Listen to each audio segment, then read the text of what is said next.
Nakapag-copy na ako sa description box sa YouTube. What's up guys? Welcome to Smart Tutorial Sub.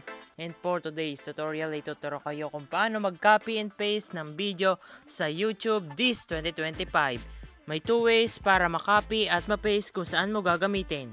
Pero bago tayo magsimula, ay huwag kalimutang pindutin ang like, share, and subscribe. Una of course, ay pumunta sa YouTube video na pagkakapihan mo. For example po ay yaring isa kong video. Tapos pumunta ka po sa description box na kailangan nating i-copy. Now ang gagawin po ay long press ng matagal yung create.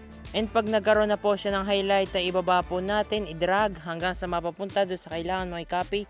So hanggang sa illusion. Then pindutin po yung copy. And yan, na-copy mo na po. At ito po ang second way para makopy yung nasa comment section. Pumunta po sa description box na kailangan mong pagkapihan. Now pindutin po yung read more.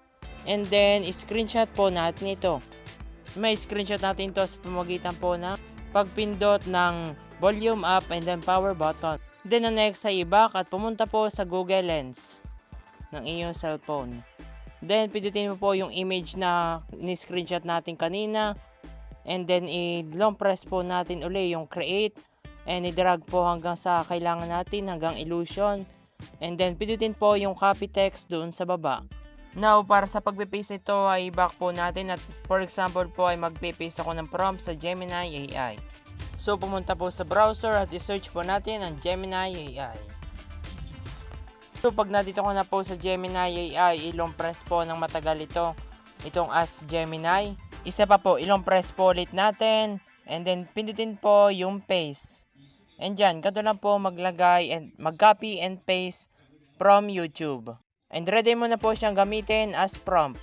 Thank you for watching at kung nakatulong ko mag-copy and paste sa video galing sa YouTube ay tulungan mo naman ako. Pindutin mo like, share, and subscribe at panoorin ang next tutorial. Thank you!